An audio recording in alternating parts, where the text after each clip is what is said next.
Thanks for tuning in to more Prime Sports NASCAR coverage on Prime Sports Network as we have ourselves a dirt race, gentlemen.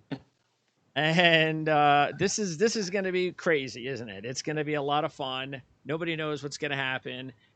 We certainly don't want to see Kyle Larson lead 95% of the laps, almost like what he did last week. But this time, lead 95% of the laps and win. We don't want to see that happen. And not just because it sort of like would put us in a position where it was boring and all that stuff, and we've seen enough boring races in this series, but because this is something that, we want to see.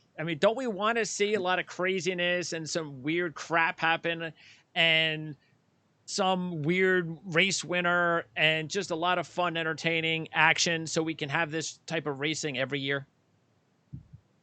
Yeah, I think if Kyle Larson comes out and does what he did last week and this time he wins, what's the future of this race then? It's Zero. Like, well, what's the point? Hey, let's just go ahead and give Kyle the trophy. Yeah, nobody wants to see that. Kicked. No. Yeah, just, hey, line up, be on the trailer. We're all just going to kick you in the rear end, and we're going to hand this guy the trophy, and let's just go on to Martinsville. Like, that's nobody. I don't think it's good. Hey, no offense to Larson, he's the best dirt racer out there, but if it becomes a dirt racer experienced and dominates and wins. And yeah, I can't see this being the future because they said this is a 1-year deal and they'll reevaluate it when it's done. Good.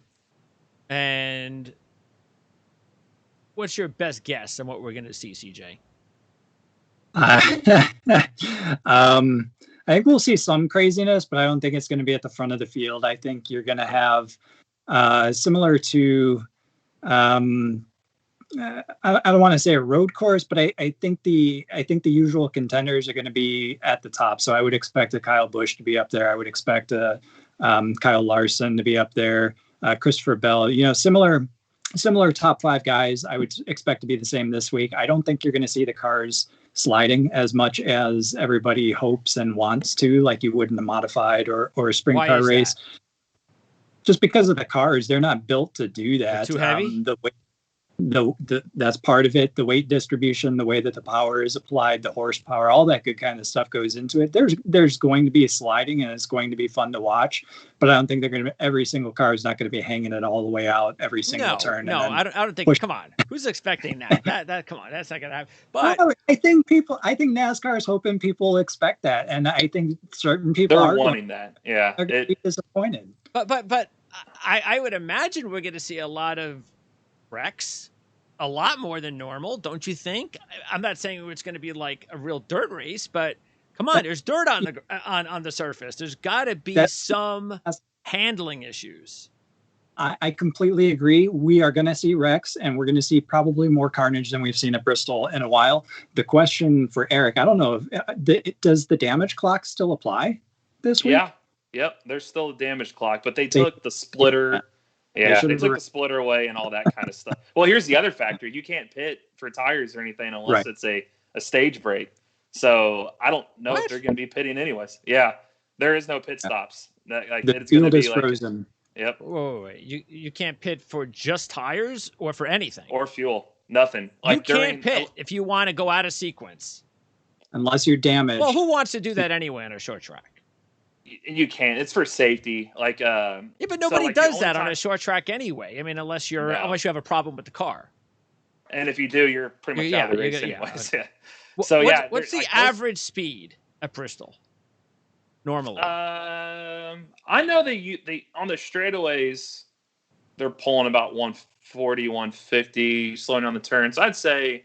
What are they, 130 something, 120 something, probably average speed. What do you think? So what are we going to see on Sunday? Trying to think of what the speeds are at like Martinsville and Richmond. That's about what you're going to. I think the 90s. Yeah. So it's going to be almost like a third slower than what we normally get. It'll probably, yeah. And that's why, and by the way, that's part of the reason why it's not going to be as crazy as some people think, because they're not going such high speeds that they're not going to be able to maintain control. If you think about it, 90 miles an hour, we all drive 90 miles an hour at some point. Yeah. And these guys are professional.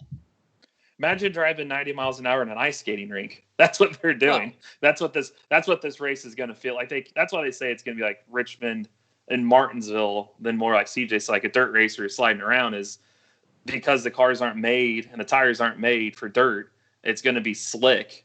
And then you get a daytime race with without the night conditions of the more moisture in the track. It could turn into a single groove to where you're just going to be lifting off the throttle a lot. And here's a weird thing, like Bubba Wallace said, that a trick they use, they detune the motors. You want less horsepower now. So NASCAR gives you the max horsepower. These guys are going to go less horsepower because, like CJ said, the weight distribution, you don't want to be trying to hit the gas and their back end slide out from under you. So they're detuning motors for this race. Is there any chance to try and cheat? No. So this is one of those races that nobody's going to try to get to that line. Yeah, no. Always a chance to cheat. There's always a chance to cheat. And whenever you've got a new rules package, certainly with new surface and dirt, yes, people are going to be cheating. Right. I just don't know what air. It'll be the engine. It'll be somewhere in that. It won't be noticeable. Okay. Before we preview this race, last week again, Larson led 269 and 325, CJ. So you're kicking butt on your fantasy team this season, but unfortunately Larson did not give you a second straight win.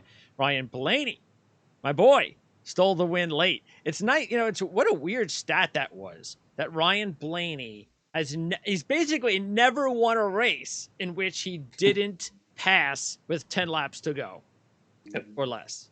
That's crazy. I mean, we talk about closers. He just hasn't won enough yet.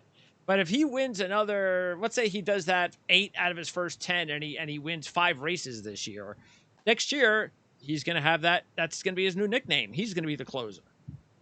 And I think the other stat that goes with that that's equally astronomical is that Kyle Larson's never won a race where he's won the first 2 stages. With it happened in the exact same race. Yeah. It was unbelievable. 269 laps out of 325. I thought I was golden, like even from the beginning of the first stage. Like, oh yeah, he's got it. It can walk away. Go. Yeah, that was looking rather boring. What was it, like 6-second lead? It was over 10 at some points. That wasn't good. But luckily, and look, if Blaney wasn't in the race, it would have been really a snore fest. Luckily. The end of the race happened and we had something to get excited about. The boys kind of fell asleep there, though, for a few laps. Because until Jeff Gordon, I think it was Gordon who went, hey, wait a second, boys. Ryan Blaney's only about 0.8 of a second behind when they noticed. Mm-hmm. A few laps ago, he was 3.5 seconds back, and they started to talk about things. Unrelated to things. I guess they were bored, and it's almost like they had their backs turned and they were just talking and didn't realize, all right, let's turn it around. Oh, wait, what's happening here? I mean, that was a little bit.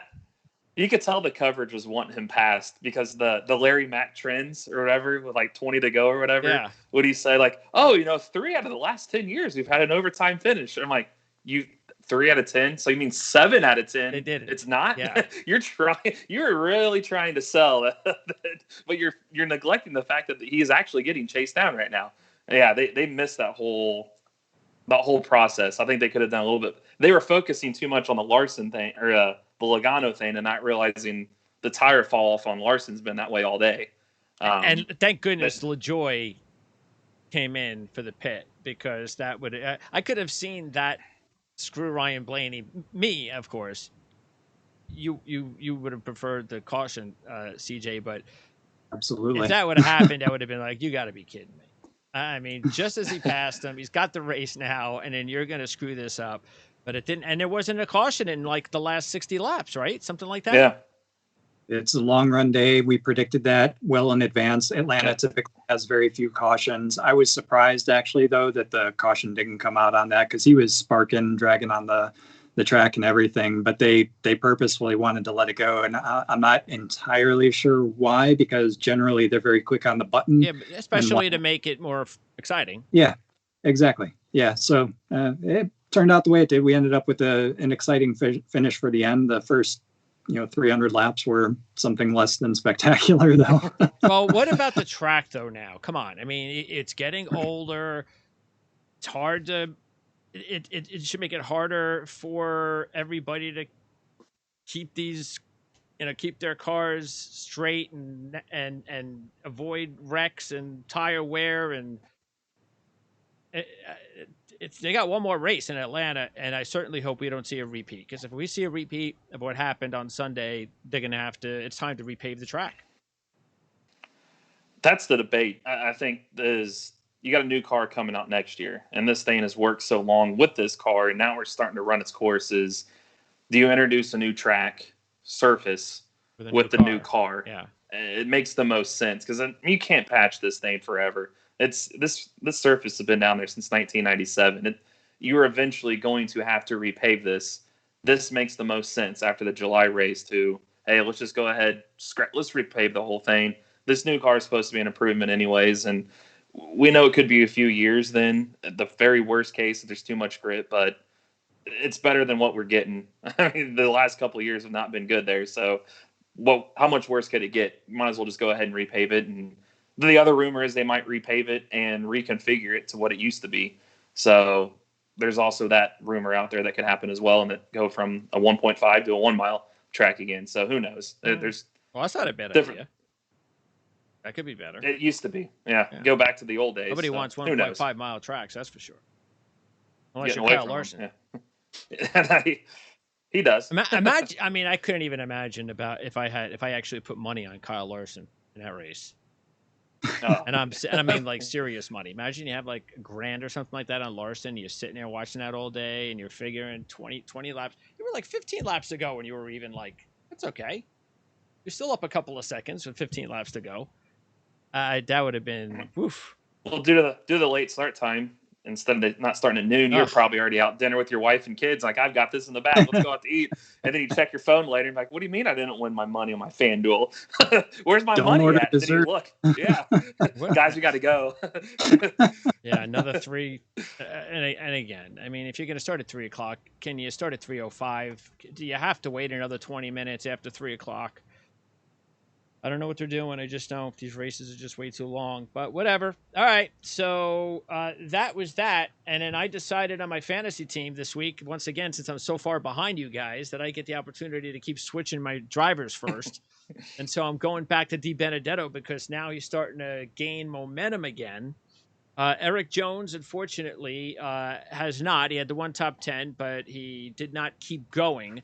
I know Eric Jones is good at Bristol, so I'm taking a chance, but it's dirt. And that's the reason I decided, well, it's dirt. It shouldn't really be too much into play. But that then begs the question is, how much will that be into play? Because it still should be some sort of a factor, shouldn't it, CJ, as far as... this is Bristol, and yeah, you're not going to go as fast as you normally are. Yeah, there's dirt there, but still, if you're usually good at this track, don't you prefer to gravitate to those drivers instead of drivers who, like Martin Truex Jr., who don't perform well at Bristol?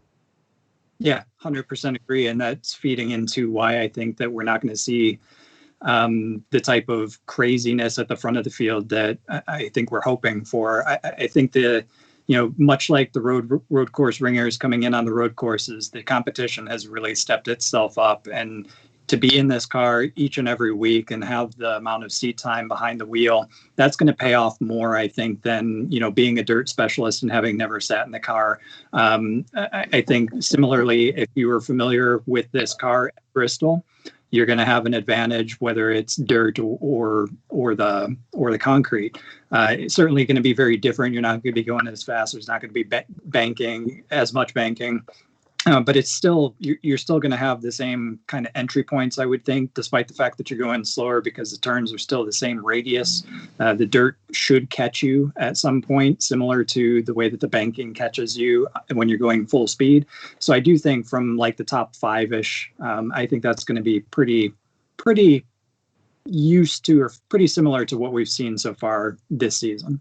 What's the start? How at the poll? We usually get it on Wednesday morning. The poll position. Do we have that? No, it's heat race. It's Saturday. What's that? Heat races. Okay, what does that mean? Go ahead, Eric. So you're going to take the owner points. There's 4 of them, and you're going to draw. They're going to assign you a heat race out of those owner points. There's 4, so it doesn't say how, but I would guess the first place driver and owner points will go in heat 1, second place heat 2, Okay. third place heat 3, All right. fourth, and then Sort of like, fifth back okay. to 1, so on. And then you're going to draw out of those for starting positions in that heat race. In each race. Okay, and there'll be 4 races. Laps each. Yep, 15 laps each. Only green flag laps count. And so you could win. The winner is going to get 10 points. The total, not points for the season, but just 10 points. Second place will get 9 points. Third place 8. Down to 10th gets 1. So you could finish. In other words, you can. What does that mean? Having points? So they're going to start. The starting lineup will be determined by your overall points in those races. So the kicker is, you would think first place you get 10 points. You're going to be towards the pole, but you get passing points. So for every car you pass, it's an additional point. So you don't. Any other way to get points? That's it. You don't lose. See, and what if you're tied? Sprint cars, owner points. Okay. They'll fall back on. So the key is actually to start towards the back of your heat race if you're good, because if you start 8th or like we talked about off air, 7th, and you win, you actually get 17 because you're points. passing everybody. Or second, yes. Or I'm sorry, if you start 7th but finish second, you're going to have 17 points. Yep. But if you win and you start on the pole, you get 10. Yeah. So the guy that's finished second, that's so it's all about unfair. passing points. So if you're Kyle Larson, what you kind of want to do if you draw the pole, you might want to fall to the back. Go to the back. Yeah. All right. So these 4. I don't even know. Are we calling? No. Are we calling these ringers? And I don't even know. Are we calling them ringer drivers? Are they just going to end up in last on each race? I don't think so. No, I'm sorry. They're going to start last in those 4 heat races. No, well, they could start on the pole. It just depends because they'll be part of it. There'll be the drawing. Oh, the drawing. So, okay. Yeah, they're going to draw for their starting spots. And speaking of these, are we calling them ringers? I think that's safe for this week. So why see are we what calling they do. them ringers? What is their experience? Tell us about these 4 drivers. What is it? Friesen, Marlar, Wyndham, and Golobic? Yeah. Golobic and Wyndham are great USAC guys. Like, Wyndham is phenomenal. He's been teammates with Stenhouse for years in the dirt stuff. And then he just moved to Christopher Bell's team. Yeah, Chris Wyndham. He won sprint car, midget. I think he's won all 3 sprint car, midget, and Silver Crown championships. He's really, really good. They're all on dirt? Yeah, most of them. He's going to run some pavement, but he's going to be one to watch. So the best dirt driver is who? Because isn't Friesen got the lowest odds? Yeah, because he's run on dirt. He won Eldora in the trucks, and his background was up in Canada and like the Northeast on like modifieds. He's Canadian, right? Yeah. He's got a big dirt background, so I can see why he's raced at the Bristol, at the Truck Series.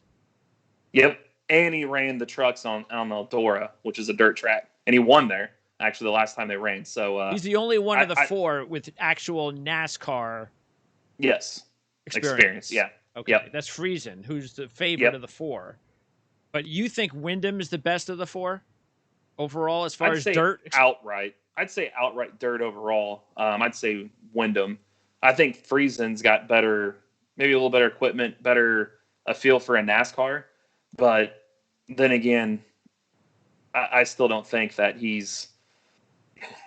it'll be hard for him. I think they're all evil. They're equal in this. They could be sense. evil. Not evil. If they win the race. Equal. Yes. Nobody wants to see any of those guys win the race. So. Or they do, and it might lead more to come next year if they come. But I'd say they're pretty equal because it's a smaller track. It's going to be tough to really separate yourself from them. Anything from these guys, CJ? Golubic or Golubich. I'm not sure how that's pronounced. The IAC usually is an itch. But I think he's got something close to 80 career wins on dirt out west. So he's a West Coast driver, very capable on the dirt.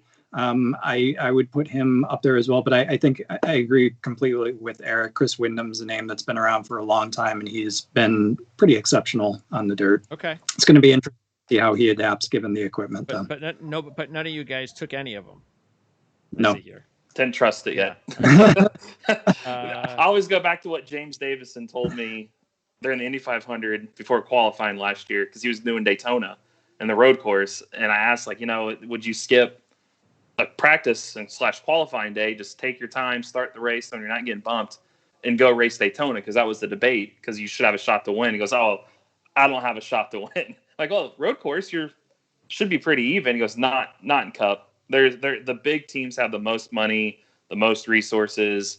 Us smaller teams, there's no way. You're literally fighting for 20th. So we'll see what the dirt, if it is even more equalizer than the road courses are. But until I see it, be hard to bet money that way. Okay, so they are racing in this race independently? They're with teams, but who's with who? I believe Friesen's with Spire, right? Friesen's with Spire. What does that mean? Spire Motorsports. And who is Spire Motorsports? Number 77. Yep. And Justin Haley ran it. Justin Haley won it. Okay. Last year in that car. Right. Golubich is BJ McLeod. They're going to be number 78. I think that's the new team. Yeah. Yep. Okay. One's just pulled together. Wyndham is with Rick Ware. Think of the Derek Cope car for the Daytona 500. That 15. Okay. Number 15.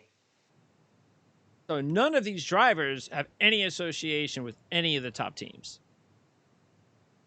Spire's the only closest, because they're close to Hendrick. They get engines and cars from them. Last year, we saw, what was it? Dylan didn't race in the road course, and someone raced for him who was a road course guy. Who was Kaz Gralla. Okay. Kaz Gralla. Was Dylan hurt? COVID. If would one of these teams legally be allowed to take one of their drivers out and put one of these drivers in? Oh, they could. And you just can't miss a race and make the playoffs without a waiver. So they would have to get a waiver from NASCAR. But NASCAR wouldn't give them a waiver then. Probably not. So really, you could, but you can't. I mean, it's just why would you do it then? Yeah, okay. I don't know, because you need the experience. I mean, because part of me is saying, sure. Blaney's just won. And I'm not talking about the top guys. I'm probably talking more about drivers in the 20s. More like Ty Dillon. Ty Dillon's back racing. So that would be one. Oh yeah. So who's Ty Dillon is racing for who? Gaunt Brothers. Okay. Same ride he had for the 500 that he missed out on. All right. So let's take a look here now. Wow, big surprise, shocker that none of us have the same driver. And maybe that's a surprise because Eric decided to not take Mr. Kyle Larson. CJ and I have gone all hedge with Larson. And if he's going to win, we're just getting out of there and making our money back, and we're saying goodbye. Eric is rolling the dice that Kyle Larson is not going to win. And so hopefully he'll be able to find a way. Now your hedge bets have gone to Bell, Briscoe, and Dillon, a little bit Stenhouse. So out of those four drivers, who do you like the best? Well, let's not even say Bell, because Bell's a clear second choice. Briscoe, Dillon, Stenhouse. Who do you really like the best out of those three, Eric? Dillon. He just won the modified race there last week. He grew up on dirt tracks. That's kind of his forte. It's kind of on an under radar. I don't know why they don't talk about it more. They give Larson and Bell, rightfully so, because they're midget background, but maybe because the modifieds he raced, they're not like in the forefront as far as mainstream stuff. So, but that's where he grew up on. He just won the dirt race at Bristol. And Kyle Larson singled him out the other day and said that he feels like Austin Dillon should be one of the guys to beat. So I would say Okay. out of those guys, and you're getting them. I mean, this is probably the best Austin Dillon's odds have ever been, but for a guy like that, to get him for the odds that he's at right now, it was a no-brainer for me to hey, let's go in for Dillon. And like you said with Briscoe, I feel like he's good in dirt. And then it was the debate between Bell and Larson, and I'm getting a little more than double the odds for Bell. So I went that direction. Why Bell and Briscoe though? Why are those two drivers 2 out of the 3 favorites? Well, what's their background? Bell he's won the Chili Bowl 2 out of the last 3 years, maybe 3. So the Chili Bowl is the big midget race in the January down in Oklahoma, and he came into this year with 4 straight top 2 finishes. Bell, watching him on dirt, with Larson's a work of art. If you watch him in person, it's just amazing what he can do on a dirt track in a midget or a sprint car. That guy it's literally like watching LeBron or Michael Jordan, in their prime. You're watching him ease through the air. That's what he is on a dirt track. He'll blow people out. He's that good. Briscoe had that background too. They both have came through the ranks of dirt and just dominate when they do run it. So they gave him that. But again, we're in a NASCAR. Nobody's seen 1970s the last time. These guys weren't even born yet. The last time a NASCAR ran on dirt. So I think they're hedging Vegas. These odds are, hey, these guys know dirt. Let's see what they can do. But what they have done is phenomenal. So I can see why their odds are the way they are. I was shocked. I thought Larson may come in at 3 and 4 to 1, and Bell right there with him. So I was shocked that he's that much better than Bell right now. Oh, that's also probably because Kyle Larson's pretty hot right now. That's true too. And he's got a good history at Bristol. Yep. He's never won there, but he led 200 laps twice. So, well, the key too is those guys. We all know they're going to be, like CJ said, they're going to find their way up front. What you don't see at dirt tracks, because not a lot of them are on TV, and then they just focus on a leader. There's heavy lap traffic that those guys get in that affect their race, and they're in the back for a reason. They may not be good on dirt, and they're slipping and sliding around. All it takes is for one of them to just literally slide in front of one, and you're flying in the corner. You've got nothing to do, and you hit them. You have nowhere else to go, and you hit them. That's what's going to make this thing crazy. What kind of a wreck could we see?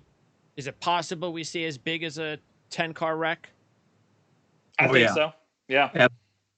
Okay. Especially in the NASCAR, I think it's going to take a lot to injure day type of wreck. You're going to see just guys all just big crashes, but the way they're built, I don't think you're going to see guys get crunched up too much, because it's going to happen in the corners, and they're going to be tiptoeing around anyways. It's the guys with the most damage are going to be the front runners that are going to slam into a back marker because they've had nowhere else to go. Is this going to be also a regular Bristol race where we're going to see a lot of bumping? I don't think so. Dirt's hard to do that on. It just, maybe if it gets too slick and it gets single file, you might, but there's multiple lanes. If it happens, I think it'll be unintentional. Yep. And it'll be in the corner, just as Eric said. If two drivers are battling for the lead in the last few laps, and you're behind, you're in second. Well, actually, where do you want to be? Yeah. Third. What would you say? Oh, third? Yeah. Third. If not farther, depending on where third is in reference to the top two. Unless it's Bell and Larson battling, those two are so good, they're not going to wreck each other. They'll give each other room. They know how to manipulate this. It'll be if the lap car gets in their way. But if it's those two, no lap traffic, they're out front, you're going to want to be in the top two. If it's a couple of guys that don't have a lot of experience, yeah, you probably want to be third on back because the wreck's probably coming. Okay. No choose rule this time, too. What's that? No choose rule? No choose rule, it says. No choose rule. Okay. Plus, you can't manipulate. We'll come back to you when Bell and Larson take each other out on the last lap next week. I just jinxed them. You know that's going to happen. Right. Here's the other factor with strategy. So you can't, you can only pit at stage breaks, but it's only 250 laps. So you can go well over 100 without needing a pit stop. Some guys can go probably the first 2 stages you may not need a pit. You could stay out. So you might have, that's what happened to Eldora a few years ago, the race I went to. I actually went there for this. it was weird because some of the guys pit the first stage, and like Friesen and the others, they didn't pit the whole night. They only ran 150 laps. Like, we can easily make this. It's like 75 miles. My gas can last this long. If I conserve my tires for a little bit longer and not get so much heat in them, I don't need to pit. And this race is only 250 laps. I mean, what is that mileage wise? 100 something? You might see some guys just not even pit. They might just like, hey, I'm rolling the dice. I've got nothing else to lose. Because if you pit, how it goes is if the guys that don't pit will start up front, because it's a closed pit. Not only the stages are a caution, they stop. They come into the pits, and it's complete stop. There's no rush. It'll be weird to watch. Like, there isn't like a rush to fill your tank up or tires. You're going to exit the order that you came in unless wait. some guys take What? 2 tires. What are you saying? Yeah. So when you pit, Yeah. the guys that come in, Uh-huh. like, so your first, second, third, fourth, fifth. Yeah. There's not a rush. It's a closed pit. So they can, in theory, exit 1, 2, 3, 4, 5. Even by taking gas and tires. Yeah. Some guys, though, can manipulate it and take 2 tires. Those guys will restart in front of them. And the guys that took no tires, just fuel, will restart in front of them. So it's done So just they're in safety. giving you the position by you only taking 2 tires. Yes. And So they're doing this for safety reasons? Yeah. Because they don't have, because they're pitting on concrete. The pits, I don't think, are dirt. Strange. Because that's what Eldora was like. So it's called the closed pit rule. It's an experiment that they talked about doing. ARCA does it actually already. And they talked about doing this during COVID to save, because like some teams are only bringing like 3 or 4 pit guys. Oh, I can imagine. Like, hey, they're going to be why bored. Yeah, you just need 1 fuel man, 1 tire changer, and 1 jack man. And then they said they might bring to maybe fix the crash damage if you need to. They're like, hey, let's have a bunch of fabricators here that can fix this car up. Everybody else is just, hey, we don't need to rush to change a tire. Why would you? So strategy. Okay. So the only really strategy then you have is like you said, you either stay out gas mileage wise, or you go for 2, and you manipulate the position on pit road that way. Because you got to look, the second stage is on lap 150. You could easily get to that on fuel. That's the second stage is when it ends. How many stages? So there's 3. So you got 75, 150, and the final stage is just 100 laps. So what they can, in theory, do, why pit at the end of the first stage? If you're mid-pack, or you can do the opposite, pit the first stage and don't pit again. So you're going to have 2 separate guys. You're going to have some guys say, like, well, I just will take the track position and not pit. And you're going to have other guys that will think, well, I could pit the first stage and roll the dice and go the rest of the race and not pit and hope we don't go into too many overtimes. How do tires wear out on the dirt track? Just depends. Yeah, it's the heat. So if the dirt wears away and you're sliding them a bunch, you'll lose the grooves within them. They'll wear down. You won't have as much to cut through the fresh dirt. It's going to be interesting to watch how it plays out, because they've got the groove tires, because obviously you're on dirt. I think with the weight of the cars and the way that they drive, you're probably going to have a pretty compact line form that will heat up the tires. I think the guys that are able to go high and leverage that extra dirt that's built up on the outside perhaps can keep theirs a little bit cooler. So it'll be interesting to see how they manage them throughout the 250 laps, I guess. But if you, as I said, if you're really soft on them, you could go the entire distance. Are we expecting the possibility of late in the race that they've worn out the surface so much that the dirt is just obviously not going to be as compact as it was in the beginning of the race, and that changes things? Couldn't it change things late? Yeah, that's what's nice about dirt racing. The track literally changes by the lap. It'll be you can add moisture into it. They've got water trucks. I could see them maybe during one of the stage breaks adding some water. I think your last stage, you're going to do some track prep. I would definitely see them. They'll build a cushion, and that's what these guys do. They'll run the top line and build the dirt in front of the wall, and it's like a mini wall in front of the wall, and you can build a cushion, and you can bounce off of it and take off. That's what these drivers have said all week. where the dirt guys have experience is Yeah. they know as the track changes what their car should feel and do, where these other guys don't. Like, hey, this track feels completely different, but it's probably going to change again another 5 laps. It's just you got to stay ahead of the track, and there's a good possibility, they said, for the middle portions of this race, it's going to be dry and sandy. It's going to take rubber. It's going to become a one-groove racetrack. And you'll probably, during stage breaks, you're going to have to do some track prep. Yeah, we don't You're want to gonna see have that. No. And the that won't problem be with any good. track prep, it could take a little while. Like the Chili Bowl, for example, biggest midget event that they've got in the whole year. It took them 2 hours to prep the track between the B main and the A main. And we're talking about a midget that's Okay. half the size. So you've got to balance that. You can't have too much like a rain delay, which for track prep. So it's a battle. You're going to be battling the track as much as anything else this weekend. Will this be like the only car that these teams will be using all season? Like, this is it. This is just built for this racetrack, and that's it. We're not, in this surface, we're not using this anywhere else. I could see the big teams. I think that's where their advantage is going to come now, from. If that's the case, which I think it is, does that make it more likely then that they're going to be like, hey, to the drivers, just go to it? I mean, if you have to wreck this car to win the race, I don't care. Just do whatever you have to do. Yep, that's what it's probably going to be. The splitter's coming off, which we've been saying for years, take the splitter off. That's not there anymore. So they've manipulated it a little bit. I wish they'd take the windshield off. I don't know why they're still running with that.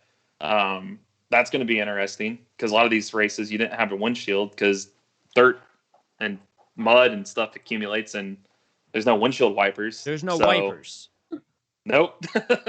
Imagine running in dirt with no windshield wipers. Okay. Yeah, some of the trucks would manipulate it, or some of them. That one year, I think, didn't CJ they take the actual windshield out? Didn't they run without a windshield? Yeah, I seem to recall that as well. Yeah. All right. So that's going to be another factor. Okay. As far as long shots here, and of course, CJ doesn't know the term long shot. Nope. Eric went Bowman, Logano, Keselowski, and Newman. And I could see why you would go with Logano, Keselowski. I went with Keselowski myself.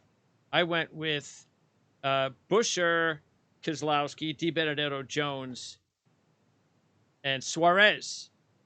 We should have a minute here to talk about Suarez because he is really. It's like he's quietly having a very nice season. He was in the top 10 last week until a bad pit stop. And he did finish 8th at Bristol in both races in 2019. And he's got 4 top 5s and 6 Xfinity Series Bristol races with 2 runner-ups. So if that matters at all, then and Suarez can actually finish, let's say, in the top 10. He may not be a bad fantasy play this week. Then maybe it's time for us to start giving Suarez some props. I think after last week's race, considering he was able to race inside the top 10 for the vast majority of the day until he got that penalty on pit road, it was a penalty, right? It wasn't a mistake. It was a penalty. Yep. Right up until that point, he was assured of a top 10 finish, probably 6th or 7th, to be honest with you. He had that speed and he had that position the entire day. So it was really just a mistake that kept him from getting that first top 10. And looking at his finishes, he's got his best finish was on a similar track, Homestead, with the old pavement, was 15th, and still in Atlanta, even with the penalty, he came home 17th. So he's definitely got speed in there. It's just a matter of finding the right spots to be able to unpack it and then not make a mistake at the same time. And who's he racing for? XI Trackhouse. He's a Trackhouse. Yeah. And who was there last year? No, this is a new team. Oh, new team. Which makes it more impressive.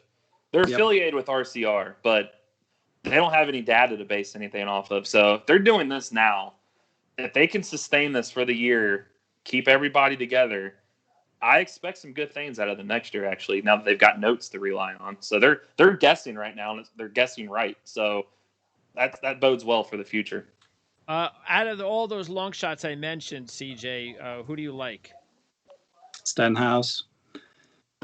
I think looking at past history, he's very good on, unique types of tracks. Not terrible on short tracks as it is. He's got some dirt racing experience.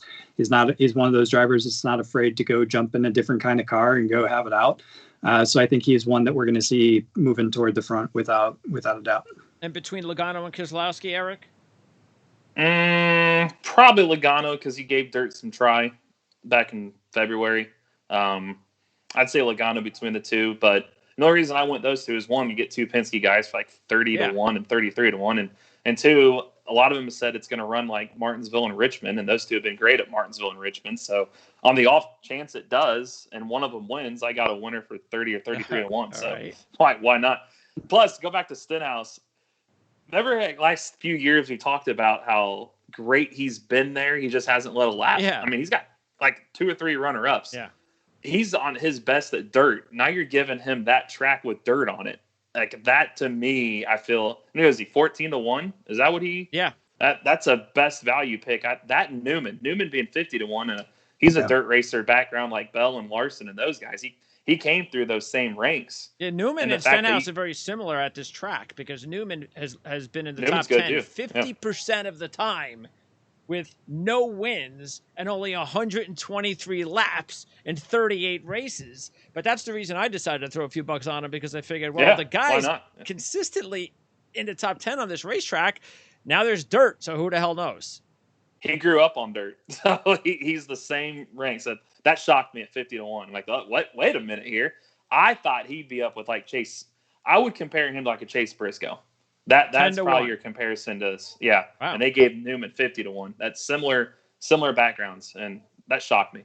And why didn't you go with any long shots in a race that is just a complete unknown? Even though I know you never usually take any long shots, no matter what race it is, CJ.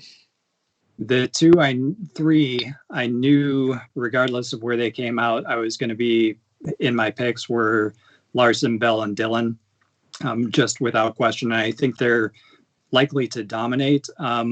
Seeing, I laughed when I opened the odds and they were Larson at 2 to 1. Almost put all 100 on Larson, to be honest with you. I was very close to just doing that. To me, that's the same. Like, you can have Larson or you can have the field. Yep. So I split it between the top 3 basically, and then I threw in Blaney because he's got dirt experience and he's on quite a high after last week's win. So I think he'll be another one to watch as well.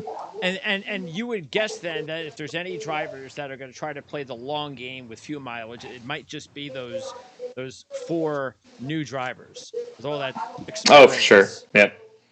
Okay. Yep. I would say them and Anthony Alfredo, Corey LaJoy. You'll have guys like that. I mean, hey, you may even get one of the Penske guys. I could see a Blaney or somebody doing that and paying off because he's already got a win. Okay. What's he have to lose? Christopher Bell could do the same thing. And what's next week? Easter. Off week. Off week. We have an off week. Okay. Is that good? We could probably use it. Yeah, I think you can use it. Yeah, and then you got and then you got Martinsville at night.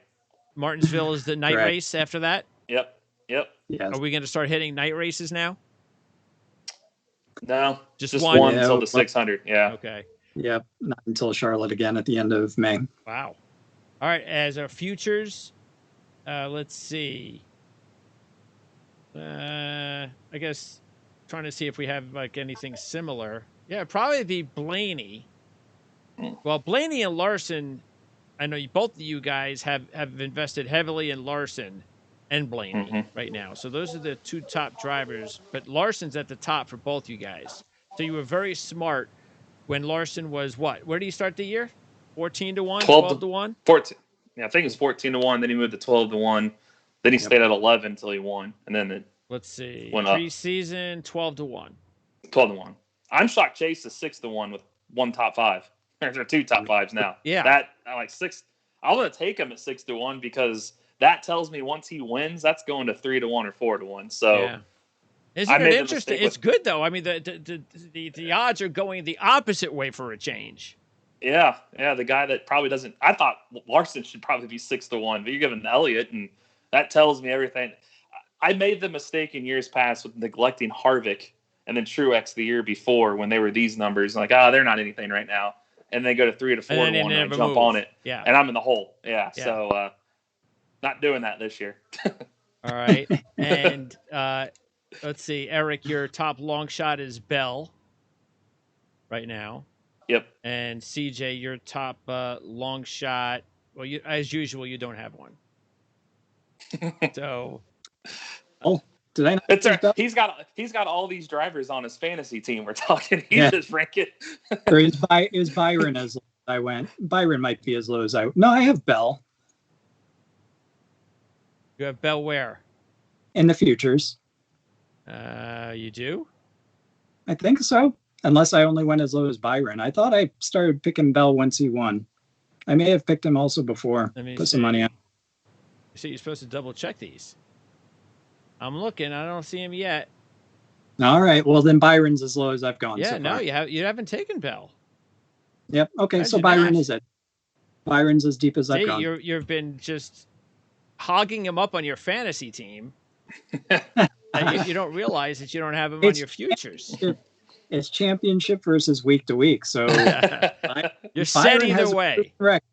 Byron has a proven record of advancing through the playoffs. We have yet to see that from Bell. And then you're up 165 on Eric on the fantasy team with Larson, Harvick, Truex, and Bell at the top, and Dylan. Yep. Matter of fact, I'm poised for a good week this week. Yeah, you are. Actually, that means you might sweep the top 5. You have 4 of the top 10 drivers overall. Yeah. Not bad. And I'm Eric, complaining about that. Well, you got Byron, so he's the one that's really doing well for you. You haven't given up on Almirola, Eric. No, I just feel like it can't get much worse. Eventually, he's going to have to find something. Well, right now, I mean, who's the top waiver wire drivers? You got, well, now Jones. You got Dylan. No, you got Custer. Who else? Newman. McDowell. Newman. Yeah. I mean, if McDowell. Newman actually has a good week, if Newman wins this week, yeah. then I was tempted to throw in McDowell, do the switcheroo, because he's in the playoffs, and I know that's going to help later. But I still think Almirola. You got Talladega coming up. If he can sneak a win somewhere, then he's got the play. Plus, we've seen guys struggle at the beginning of the year as collectively teams. You got to take your time. And, be patient. Yep. Harvick's in that boat. I think Harvick's going to be one to watch when he get the playoffs. He's rounding off these top 10s. He's not leading any laps. And eventually, Penske's done it. Hendrick did it last year. You look up in the playoffs, like, where did these guys come from? So that's why I'm still holding on to Almirola, is on the off chance he gets in that same boat. Well, Harvick's 8-1 to win the championship, right? Yep. So that's a good number. There's some good numbers out there right now to win the championship. For really, there aren't any bad numbers to win the championship in NASCAR right now. No. So now is a good time to jump on, because once one of these drivers wins, like if Larson or, like you just said, anybody, Elliott, Hamlin, somebody gets a win, one of those guys, and those odds might just be in a position where you've lost out on ever getting them back to where you want them to. So exactly. All right, Eric. So what's going on at racereviewonline.net? As usual, you got a bunch of really cool articles to prepare everybody for the race this week. Yep. Did the preview and dirt race stuff today and yesterday, and then I got the questions, the 5 questions on Friday. We got Christopher Bell on the media call tomorrow, so I'll get all the media stuff wrapped up into a post, and then weird as it sounds, prepare for practice again on Friday, and then qualifying on Saturday. Okay, so practice is Friday, and then the qualifying are those. That's the 4 race deal you're talking about. Yeah. All right. When is does that? Qualifying races Saturday at 6. Saturday at 6. Yep. So and it's 6 going to be p.m. what, one after the other? That's it. Yep. They'll bounce about 15 minutes. They'll be done in an hour. Okay. Think of them like the duels, except a little bit weirder way to start the race. But they're qualifying races. And the first time we can actually see the track with anything, with practice, with any series is when? Friday. Yeah. With the truck? Trucks and Cup. Okay. They both will have 2 practice sessions each.